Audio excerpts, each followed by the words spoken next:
ومن أحسن قولا ممن دعا إلى الله وعمل صالحا وقال إنني من المسلمين.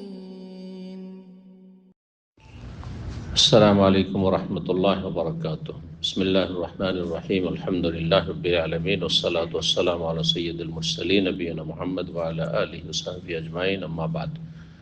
সম্মানিত শ্রোতা দর্শক মণ্ডলী, আল্লাহ রাব্বুল আলামিনের প্রশংসা এবং প্রিয় নবী সাল্লাল্লাহু আলাইহি ওয়াসাল্লামের উপর সালাত ও সালামের পর আজ জুমাবার 17 রমজান 1447 হিজরি মোতাবেক 6 মার্চ 2026 আমাদের ধারাবাহিক প্রশ্নোত্তর পর্ব নম্বর 126।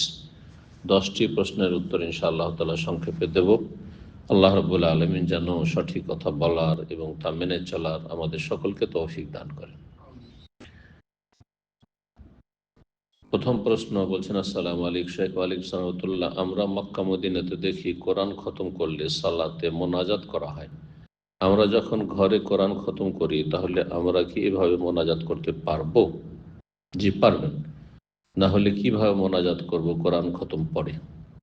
তবে কোরআন খতম করলে তার জন্য দোয়া করা একা অথবা সালাতের ভিতরে, যেমন এখানে ভেতরে করা হয়, ভেতরে কোনতের জায়গায়, আর কোনত তেলাওয়াতের পরে রুকুর আগেও করা যেতে পারে আর রুকুর পরে করা যেতে পারে, এই সময়টি করা হয়।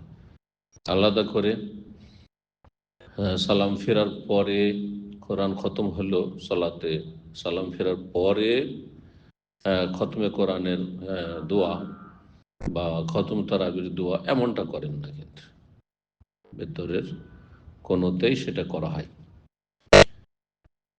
আর এমনটা যদি কেউ করে তো জায়েজ রয়েছে, কিন্তু এটি সুন্নাত নয়, অর্থাৎ নবী সাল্লাল্লাহু আলাইহি ওয়াসাল্লাম থেকে প্রমাণিত নয়। নবী সাল্লাল্লাহু আলাইহি ওয়াসাল্লাম, খোলাফায়ে রাশিদিন, তারা খতমের দোয়া এইভাবে করেননি। কিন্তু ওলামারা বলেছেন যে কোরআন কারীম তেলাওয়াত করলো, গুরুত্বপূর্ণ ইবাদত করলো, আর সেটা শেষ করলো খতম করে, তো যদি কেউ দোয়া করে তো অনেক কোরআন সুন্নাহর আলেমদের কাছে জায়েজ রয়েছে। আল্লাহ তাআলা, কিন্তু এটিকে সুন্নাত মনে করবেন না, জরুরি মনে করবেন না। আর একাকী কোরআন খতম করছেন আপনি সালাতের বাইরে, আর যদি দোয়া করেন তাহলে কোনো অসুবিধা নেই, কোনো অসুবিধাই নেই। আপনি আপনার প্রয়োজন আছে কোরআন খতম করলেন, এবং নেক আমল দোয়া কবুলের ওসিলা, নেক আমলের ওসিলায় দোয়া করা, এটি হচ্ছে শরীয়ত সম্মত ওসিলা। আর গুরুত্বপূর্ণ নেক আমল হচ্ছে কোরআন পড়া বা কোরআন খতম করা। সুতরাং তারপরে যদি দোয়া করেন তো এটি ভালো, কিন্তু নবী সাল্লাল্লাহু আলাইহি ওয়াসাল্লামের সুন্নত তারপরে বলবেন না, সাহাবায়ে কেরামদের সুন্নত বলবেন না, জায়েজ। আল্লাহ তাআলা। 2 নম্বর প্রশ্ন, আসসালামু আলাইকুম শেখ। ওয়ালাইকুম আসসালাম। যাকাত যদি কাউকে দেওয়া হয় আর ওই যাকাতের টাকা দিয়ে যদি যাকাত যে দিয়েছে তাকে দাওয়াত খাওয়ানো হয়, তাহলে যে যাকাত দিল তার কি ওই ঘরে খাওয়া গুনাহ হবে? যদি যাকাত দেওয়ার সময় এমন কোনো শর্ত না থাকে, ইশারা ইঙ্গিত না থাকে যে যাকাত দেন অথবা যাকাত দিচ্ছি তোমাকে, তুমি আমাকে দাওয়াত দিবে, তাহলে জায়েজ হবে না। কিন্তু যাকাতের হকদার ব্যক্তিকে যাকাত দিয়ে দিল, সে শরীয়তের আলোকে যাকাতের হক রাখে, গরিব মানুষকে যাকাত দিল, আর তারপরে তার মন চাইলো যে যিনি যাকাত দিয়েছেন তাকে দাওয়াত খাওয়াবেন, আর সেই যাকাতের পয়সা থেকেই দাওয়াত খাওয়াচ্ছেন, জায়েজ রয়েছে, কোনো অসুবিধা নেই। যাকাত তার আদায় করা হয়ে গেছে, আর তারপরে দাওয়াত দিচ্ছে, সেটা যে কোনো হালাল যেটা তার মালিকানাধীন সেটা থেকে খাওয়াইতে পারে, তার মধ্যে এই যাকাত যে ভাই দিয়েছেন কোনো অসুবিধা নেই, জায়েজ। আল্লাহু আ'লাম। নবী সাল্লাল্লাহু আলাইহি সাল্লামের জন্য যাকাত হারাম ছিল, যাকাত হারাম ছিল।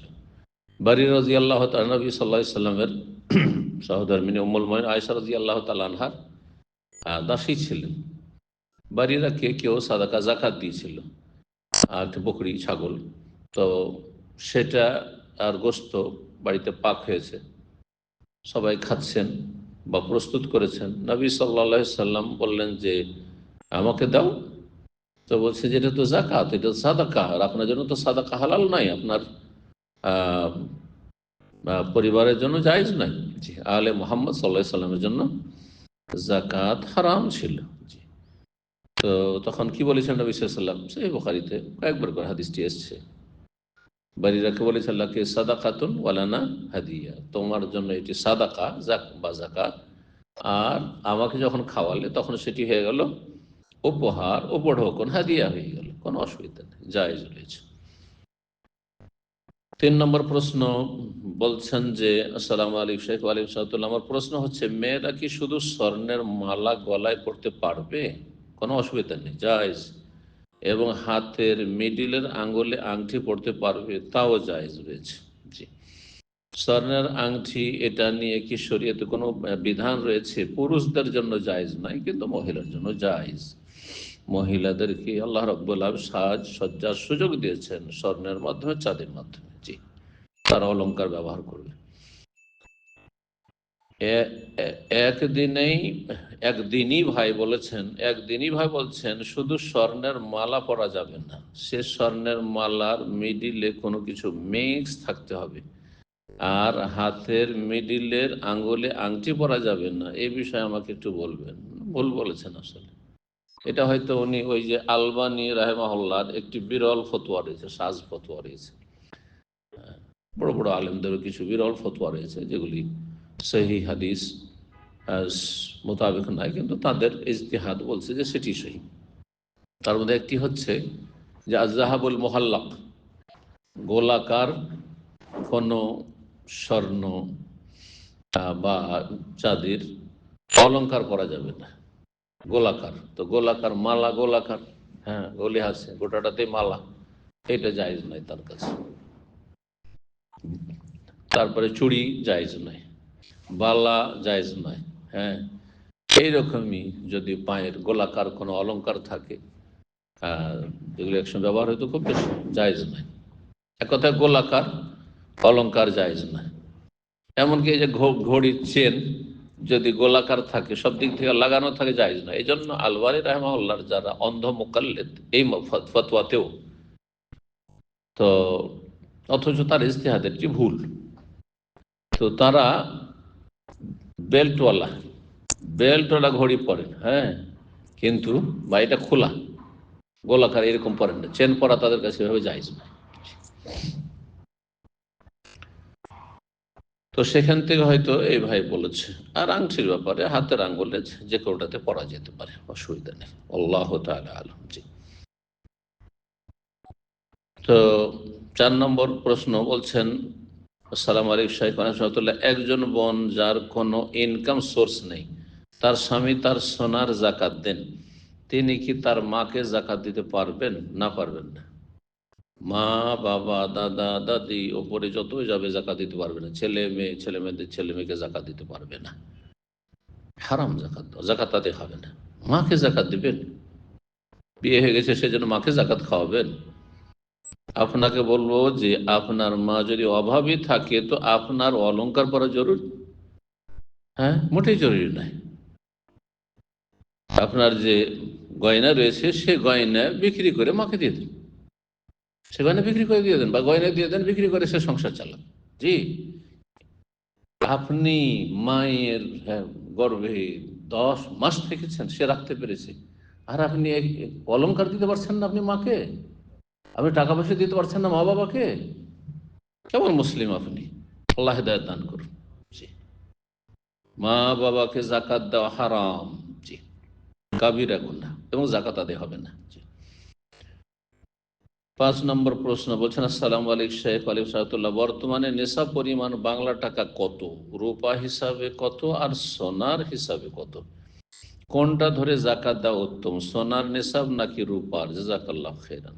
যদি আপনার কাছে সোনা থাকে আর সেটি 7.5 ভরি থাকে, তাহলে নেশাবে পৌঁছে গেছে। 85 গ্রাম বা 7.5 ভরি যদি থাকে তাহলে নেশাবে পৌঁছে গেছে।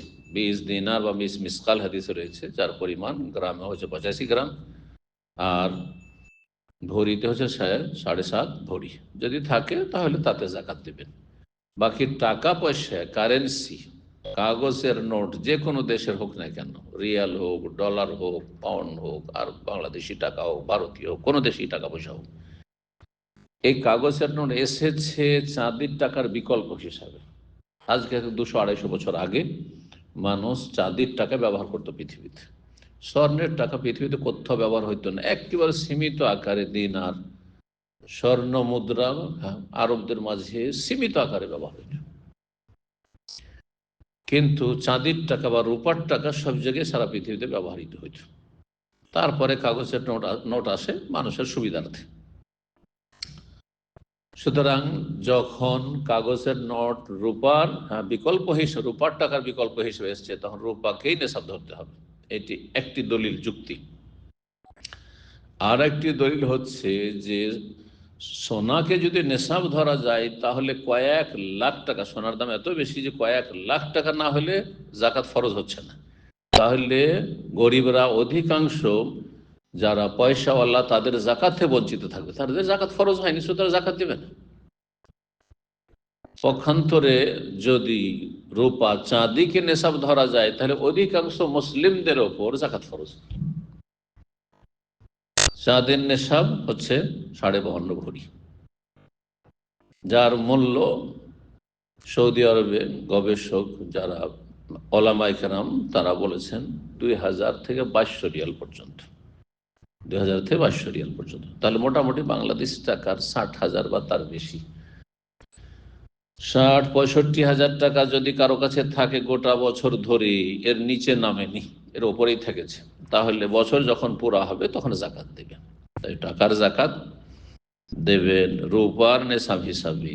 এতেই ইমান ইসলামের হেফাজত রয়েছে, এতে আপনার দিনের হেফাজত রয়েছে, এতে জান্নাতের হেফাজত রয়েছে, এতে জাহান্নামের ঝুঁকি থেকে বাঁচবেন, আযাবের ঝুঁকি থেকে বাঁচবেন।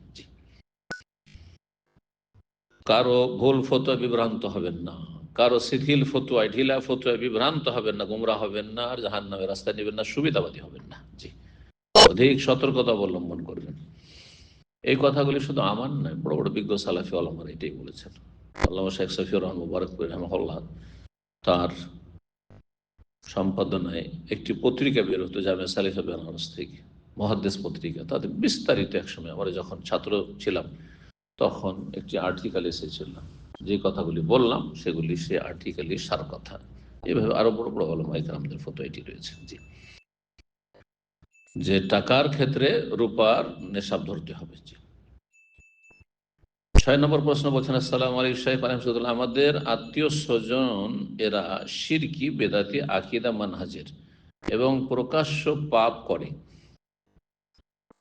আমি এদেরকে দান সাদকা না করে শুধু সালাফি আকীদা মানহাজের মসজিদ, মাদ্রাসা, ওই সব জায়গায় দান সাদকা করলে কি নেকি বেশি হবে, যেহেতু আত্মীয়কে দিলে দ্বিগুণ নেকি পাওয়া যায়? জাযাকাল্লাহ খাইর।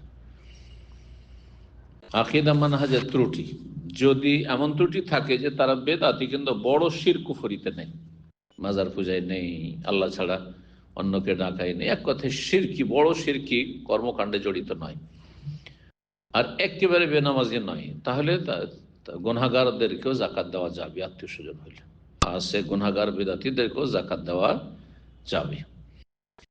আর সাদাকা যদি হয় তো সাদাকা মুশরিককে দিতে পারে।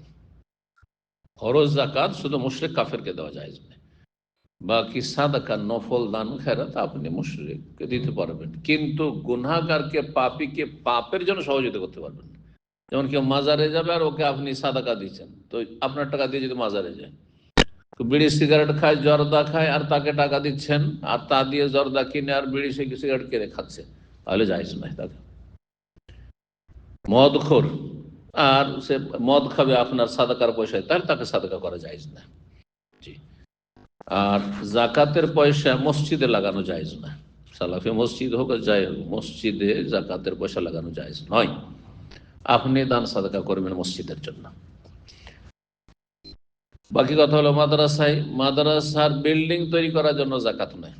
মাদ্রাসার গরিব ছেলেদের খাওয়া দাওয়ার ব্যবস্থা করেন, তাদের লেখাপড়ার জন্য শিক্ষকের বেতন দিতে হবে, সেটাতে এতটুকু পর্যন্ত জায়েজ হতে পারে, আল্লাহ তাআলা আ'লাম। আপনি আত্মীয় স্বজনকে যে জাকাত দেবেন, তো সেই ক্ষেত্রে দাওয়াত দেবেন তাদেরকে। হ্যাঁ, দাওয়ার কাজে যেন আপনার এই নিয়ামত, ধন সম্পদের নিয়ামত ব্যবহৃত হয়, সুতরাং জাকাত দিয়ে তার দাওয়াত দেবে। যে বেনামাজি নামাজ পড়ো তাহলে জাকাত দেবো, নামাজ পড়ো তাহলে দান সাদকা করবো, শিরক বিদআত ছেড়ে দাও, তোমাদেরকে আমি দান সাদকা করছি, এইভাবে। জি, আল্লাহ যেন তৌফিক দান করেন। 7 নম্বর প্রশ্ন বলছেন, আসসালামু আলাইকুম শাইখ আলহামদুলিল্লাহ। এক ভাই জাকাতের টাকা দিয়ে লাইব্রেরি করতে চাচ্ছে, নিজে জ্ঞান অর্জন করতে চাচ্ছে এবং সাধারণ মানুষ এখান থেকে জ্ঞান অর্জন করবে। শেখ, জাকাতের টাকা দিয়ে কি লাইব্রেরি করা যাবে? প্রথম কথা, নিজের পার্সোনাল লাইব্রেরি করবে আর নিজের জাকাতের পাশে হারাম। এটি আপনার স্বার্থে, আপনার ঘরোয়া লাইব্রেরি বা আপনি নিজে একটা লাইব্রেরি করেছেন, আপনার মালিকানাধীন, তাহলে সেটি আপনার। হ্যাঁ, সুতরাং সেখানে কি করে জাকাত দেবেন? মোটেই জায়েজ নাই। কোন মাদ্রাসার যদি লাইব্রেরি হয়, হ্যাঁ, যে সেখানে গরিব ছেলেরা লেখাপড়া করবে, যাদের কাছে কিতাব কেনার পয়সা নেই, তারা সেসব কিতাবাদিতে উপকৃত হবে, হ্যাঁ, সমাজের গরিব মানুষরা সেখান থেকে উপকৃত হবে, তাহলে সে বিষয়টিতে ইখতিলাফ থাকতে পারে। একদল বলছেন এই কাজের জন্য যাকাত নয়, কারণ এটা কোন খাতে ফেলবেন? 8টি খাতের। কোরআনে কারিমের সূরা তওবার আয়াত নম্বর 60 রয়েছে, ফি সাবিলিল্লাহ, আল্লাহর রাস্তা। ফি সাবিলিল্লাহ বলতে আসলে জিহাদ, আর না হলে দাওয়া ইলাল্লাহ, আল্লাহর দ্বীনের দাওয়াত। অল্প কিছু আলেমরা বলেছেন দাওয়া ইলাল্লাহর কাজে বর্তমান যুগ খরচ করা যাবে, অধিকাংশ আলেমরা বলছেন না, দাওয়া ইলাল্লাহর কাজে খরচ করা যাবে না, এই যাকাতের টাকা আপনার সাদকা দিয়ে করতে হবে। সুতরাং এখানে আপনাকে সতর্কতা অবলম্বন করতে হবে। আর পার্সোনাল নিজের লাইব্রেরি হলে সেখানে জাকাতের টাকা দেওয়া যায় না। আপনার নিজের টাকা পয়সা দিয়ে অথবা দিনী ভাইরা যারা জ্ঞান অর্জন করবে তারা নিজের দান সাদকা করবে, আর আপনি লাইব্রেরি তৈরি করুন। আল্লাহ রাব্বুল আলামিন যেন হারাম থেকে বেঁচে থাকার তৌফিক দান করেন, জাকাত যথাযথ স্থানে যেন আল্লাহ রাব্বুল ব্যয় করার তৌফিক দান করেন। 8 নম্বর প্রশ্ন বলছেন, আসসালামু আলাইকুম শাইখ ওয়ালাইকুম সালাম। কেউ যদি মাজারে গিয়ে সন্তান কামনা করে তাহলে তৌহিদ নষ্ট হবে? তৌহিদ পুরোই নষ্ট হবে, ঈমান ইসলাম সব নষ্ট হয়ে যাবে। যেই ব্যক্তি মাজারে গিয়ে সন্তান চাইলো, সে আল্লাহ ছাড়া অন্যের কাছে চাইলো, সে মুশরিক হয়ে গেল। কোরআনে কারিমে আল্লাহ তাকে সবচেয়ে বেশি অধম বলেছেন, ওমান আযাল্লু মিম্মান ইয়াদউ মিন দুনিল্লাহ। ওর চাইতে বেশি অধম, পথভ্রষ্ট, অন্ধকারে গোমরাহ কে আছে? জান্নাতের রাস্তা হারানো ব্যক্তি আর কে হইতে পারে ওর চাইতে বেশি? যেই ব্যক্তি ইয়াদউ মিন দুনিয়া, আল্লাহকে বাদ দিয়ে অন্যকে ডাকে, বাবা গো আমাকে সন্তান দাও, বাবাকে আমার রোগ ভালো করো, এই করো, মনের কামনা বাসনা পূরণ করো, আল্লাহ ছাড়া অন্যকে যে ডাকে সে সবচেয়ে বেশি নিকৃষ্ট অধম, আল্লাহ বলছেন। আর এমন কাউকে ডাকে মাল্লা ইস্তাজিবু লাহু ইলা ইয়াউমিল কিয়ামা, এই মৃতদেরকে ডাকে যারা কবরে চলে গেছে। আরে জীবিত হইলেও তো এক গ্লাস পানি দিতে পারে, একটা বোতল পানি দিতে পারে থাকলে। অসাধারণ ক্ষেত্রে জীবিত ডাকা যাবে না, আর মৃত ব্যক্তির জন্য সবই তো অসাধারণ। ও তো নিজে নড়াচড়া করতে পারে না, নিজের গা থেকে মাছি তাড়াতে পারবে না, নিজে কবর থেকে নিজে উঠতে পারবে না, আল্লাহ না উঠালে কথা বলতে পারেন না। আল্লাহ ইস্তাজিবু লাহু, তার ডাকে সাড়া দিতে পারে না তারা, ইলা ইয়াউমিল কিয়ামত পর্যন্ত। যেদিন কিয়ামতে হাসর উঠবে তখন আল্লাহ প্রাণ দান করবেন, তার আগ পর্যন্ত কোন ব্যক্তি যারা দুনিয়া থেকে চলে গেছে তাদেরকে নবী বলেন আর ওলি বলেন আর পীরে কামেল বলেন, যাই বলেন না কেন, ডাকে সাড়া দিতে পারবেন। আল্লাহ বলছেন ডাকে সাড়া দিতে পারবেন না, কিন্তু হয়তো টের পাচ্ছে, ভাবতে পারেন, হয়তো জানতে পারছে যে আপনি তাকে ডাকছেন, চাইছেন তার কাছে না। আল্লাহ অহম আন দুআইহিম গাফিলুন, এরা যে এই মূর্খগুলো, মুশরিক গুলো তাদেরকে ডাকছে, বাবা গো সন্তান দাও, বাবা গো রোগ ভালো করো, এটা করো সেটা করো, এতে থেকে উদাসীন, খবরই নেই, বেখবর। ও জানেই না যে কি হচ্ছে না হচ্ছে। আমার মৌজারকে পাকা, আমার কবরকে পাকা করা হয়েছে, আমার কবরে চাদর চড়ানো হয়েছে, আর কবরের গম্বুজ তৈরি করা হয়েছে, আর লোকেরা ওরস লাগাচ্ছে, আর আমার কাছে চাইছে, কিছুই জানে না। ওয়াইদা হুশিরান নাস, আর মানুষের যেদিন হাসর হবে, হাসরের মাঠে নিয়ে আসা হবে, কানু লাহুম আদাআন, যারা এই ভিক্ষা করেছিল, সন্তান ভিক্ষা করেছিল, চেয়েছিল, বাবা গো সন্তান দাও, বাবা গো রোগ ভালো করো, বাবা গো এটা দাও সেটা দাও, বালা মুসিবত দূর করো, এদের শত্রু, কানু লাহুম আদা, শত্রু হয়ে যাবে। এই যাদেরকে পীর ওলি অমুক তমুক বলছেন, এমনকি নবী রসুলকে কেউ যদি ডাকে মাদাদ ইয়া রাসূলুল্লাহ, শত্রু হয়ে যাবে, দোস্ত থাকবে না যে আমাকে ডেকেছিল আমার ভক্ত, তো তার একটু উপকার করি। ওয়া কানু বিইবাদাতি কাফিরিন, আর তারা যে এই ইবাদত, দোয়া কাল্লা ইবাদত বলেন এখানে, তারা যে তাদেরকে ডেকেছিল আর ডেকে তাদের পূজা করেছিল, সেটাকে অস্বীকার করবে যে আল্লাহ জানতামও না আর বলিও নি করতে। এরা গায়ের জোরে করেছে, আমি মারা গেছি, আমি কি জানি যে আমার পূজা হচ্ছে, কি জানি যে আমাকে সেজদা হচ্ছে, কি জানি যে আমার কবরের তওয়াফ হচ্ছে, কি জানি যে আমার কাছে চাওয়া হচ্ছে। ওয়া কানু বিইবাদিহি কাফিরিন। আল্লাহ বুঝার তৌফিক দান করেন। সূরা আহকাফের আয়াত। জি, 9 নম্বর প্রশ্ন বলছেন, আসসালামু আলাইকুম শাইখ। ওয়ালাইকুম আসসালাম। আমার প্রশ্ন হলো, আমি বর্তমানে রাজমিস্ত্রির কাজ করি উড়িষ্যাতে। এখানে আজান শোনা যায় অনেক দূরে মসজিদ, আজান শোনা যায় না অনেক দূরে মসজিদ। সেহরির টাইমটা সূর্য ওঠার কত মিনিট আগে শেষ করতে হবে, এখানে চার্টের কোনো ব্যবস্থা নেই। এই ক্ষেত্রে পৃথিবীর অধিকাংশ এলাকায় সাহারির সময় সূর্য ওঠার 1 ঘন্টা 20 মিনিট বা 1.5 ঘন্টা, 1 ঘন্টা 20 মিনিট আগে। আমি দাম্মামে আজকে আমি চেক করে দেখলাম 1 ঘন্টা 20 মিনিট। যেই সময় সেহরির বিরতি ফজর আজানের সময় হচ্ছে, তখন থেকে সূর্য উঠতে ইশরাকের সময় হচ্ছে 1 ঘন্টা 20 মিনিট। তো আপনি 1.5 ঘন্টা থেকে 2 ঘন্টা আগে পানাহার করে নেবেন। 1.5 থেকে 2 ঘন্টা আগেই পানাহার করে নেবেন, সতর্কতামূলক। জি, আল্লাহু তাআলা আলাম। সর্বশেষ প্রশ্ন, 10 নম্বর প্রশ্ন বলছেন, আসসালামু আলাইকুম শাইখ। ওয়ালাইকুম আসসালাম। হাজব্যান্ড যদি দিনদারিতা ছেড়ে দিয়ে নাস্তিক হয়ে যায়, আল্লাহ হেফাজত করুন, আপনার মতো যেসব বোনেরা রয়েছে, অর্থাৎ কথাবার্তা কাজে কর্মে নাস্তিকতার প্রমাণ পাওয়া যায়, তাহলে তার দিনের পথে ফিরে আসার অপেক্ষায় সংসার করা যাবে? অপেক্ষা করা যাবে, কিন্তু সংসার করা যাবে না। তার সাথে মিলন জায়েজ নাই, তার সাথে এক বিছানায় ঘুমানো জায়েজ নাই, একই বাড়িতে থাকা জায়েজ নাই। দূরে থেকে অপেক্ষা করতে পারে যে আমি কোথাও বিয়ে করব না, দেখি যদি হেদায়েত হয়ে যায় তাহলে তার কাছে ফিরে যাব, আর যদি হেদায়েত না হয় তো এইভাবে আমি থেকে যাব, অথবা 2-4-10 বছর পর চিন্তা করব। এটা করা যেতে পারে। এর দলিল আছে। 7 বছর একটা বাচ্চা আছে, 7 বছরের থাক আর ছোট থাক আর বড় থাক আর একটি থাক আর অনেক ছেলে মেয়ে থাক, শরীয়তের বিধান হচ্ছে লাহুন্না হিল্লুল লাহুম ওয়া লাহুম ইয়াহিল্লুনা লাহুম। সূরাতুল মুমতাহানায় আল্লাহ কোরআন কারীমে ইরশাদ করেছেন যে কাফের মুশরিকদের জন্য মুসলিম নারীরা হালাল নয়। লাহুন্না হিল্লুল লাহুম, মুসলিম নারীরা কাফের মুশরিকের জন্য হালাল নয়, নাস্তিকের জন্য হালাল নয়। মুশরিকের জন্য, মাজার পূজারীর জন্য হালাল নয়, মূর্তি পূজকের জন্য হালাল নয়। জি, আল্লাহ পরকাল বিশ্বাসী না, ইমান ভঙ্গকারীর জন্য হালাল নয়। ওয়ালাহুম ইয়াহিল্লুনা লাহুন নার, এই কাফের মুশরিক গুলো এবং মুসলিম নারীর জন্য হালাল নয়। আল্লাহ আরো বলছেন ওই আয়াতগুলির মাঝে, ফালা তারজিউনা ইলাল কুফফার, যদি জানতে পারো যে তারা ঈমানদার, তাহলে কাফেরদের কাছে কখনো ফিরিয়ে দেবেন না। মেয়ের বাবাকে, মেয়ের অভিভাবককে, ভাইকে, হ্যাঁ, পরিবারের লোকদের বলা হচ্ছে যে তোমরা মুসলিম মেয়েকে, নামাজি মেয়েকে কাফের কাছে, নাস্তিকের কাছে, মুশরিকের কাছে ফালা তারজিউনা, ফিরিয়ে দেবেন ইলাল কুফার, কাফেরদের কাছে। আল্লাহ, ফালা তারজিউনা ইলাল কুফার লাহুন্না হিল্লুল লাহুম ওয়া লাহুম ইয়াহিল্লুনা লাহুম। কিন্তু বললাম যে অপেক্ষা করা যাবে, সাথে সাথে ইদ্যত পার হলে আর বিয়ে করে নেওয়া জরুরি নয়।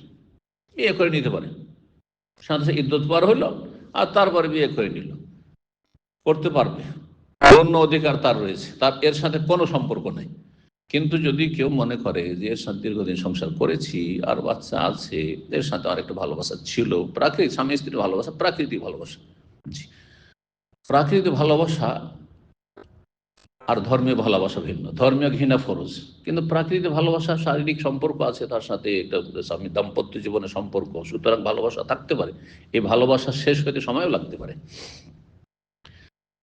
তো এই ক্ষেত্রে অপেক্ষা করবেন, এর দলিল কি? এর দলিল হচ্ছে নবী সাল্লাল্লাহু আলাইহি সাল্লামের বড় মেয়ে জাইনাব রাদিয়াল্লাহু তাআলা আনহা, যখন আল্লাহ সূরা মুমতাহানা নাযিল করে কাফেরের সাথে সংসার করাকে হারাম করে দিলেন, আর তার স্বামী আবুল আস ইবনে রবি খালাতো ভাই ছিল, স্বামী ছিল, সে কট্টর গোঁড়া আপনার কাফের মুশরিক ছিল মক্কার।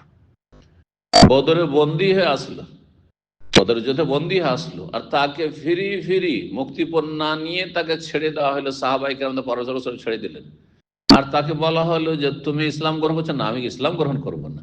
আচ্ছা যাও তাহলে মেয়েকে পাঠিয়ে দেবে। মেয়েকে আমানতের সাথে, চরিত্রবান ছিল, পাঠিয়ে দিয়েছিল, কিন্তু চরিত্রবান হইলে যে গোঁড়া হবে এমন কথা নেই, বাপ দাদার ধর্মান্ধ। তো সে গিয়ে সসম্মানে জাইনাব রাদিয়াল্লাহু তাআলাকে মদিনা বিদায় করে দিল, কিন্তু হেদায়েত হলো না।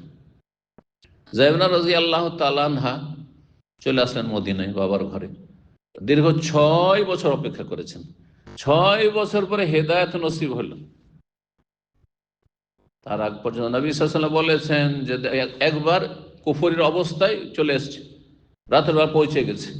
নবী সাল্লাল্লাহু জানতে পারলেন যে আবুল আস এসেছে, আর সে ভাবছে তার পরিবার, আর এও ভাবছে আমার স্বামী। কিন্তু যাই হোক, যেহেতু ইসলামেরই জায়েজ নয়, সেজন্য জাইনব রাদিয়াল্লাহু তাআলা আনহাকে নবী সাল্লাল্লাহু আলাইহি সাল্লাম নিয়ে চলে এসেছেন, বলেছেন যে পাঠিয়ে দিও। সতর্কতামূলক বলছেন সেই হাদিস যে দেখো, জামাই এসেছে, আবুল আস এসেছে, হ্যাঁ সে তোমার স্বামী ছিল, কিন্তু সাবধান, সে যেন তোমার ধারে কাছে না আসে, তোমার ধারে কাছে যেন না আসে। জি, তার সাথে যেন কোনো রকমের শারীরিক সম্পর্ক না হয়, ধারে কাছে না আসে। নবী সাল্লাল্লাহু আলাইহি সাল্লামের হেদায়েত মেয়েকেই, তারপরে কালেমা পড়েছে, তারপরে আগের বিয়েতেই ফিরিয়ে দিয়েছেন নবী সাল্লাল্লাহু আলাইহি সাল্লাম। এটি সহিহ হাদিস। তাহলে আগের বিয়েতে যদি অপেক্ষা করে তাহলে ফিরে যেতে পারে। জি, ফিরে যেতে পারে। আল্লাহ তাআলা আলম। আল্লাহ রাব্বুল আলামিন যেন তাকে হেদায়েত দান করে আপনার স্বামীকে। কিন্তু আপনার তার সাথে সংসার করতে থাকবেন আপনি, হেদায়েতের অপেক্ষা, এটি জায়েজ নয়। আপনি বাবার বাড়ি গিয়ে অপেক্ষা করতে পারেন, আপনি ভিন্ন কোনো বাসাতে, বা সে অন্য জায়গায় চলে গেল, আপনি সেই বাসাতে থাকলেন, এভাবে অপেক্ষা করতে পারবেন। আল্লাহ রাব্বুল আলামিন যেন আপনার জন্য কল্যাণ করেন এবং আপনার স্বামীকে হেদায়েত দান করেন। এইরকম যেসব বেনামাজি বেদিন রয়েছে, যেসব মা বোনদের স্বামীরা, আল্লাহ তাদেরকে হেদায়েত নসিব করেন এবং তাদের অনিষ্ট থেকে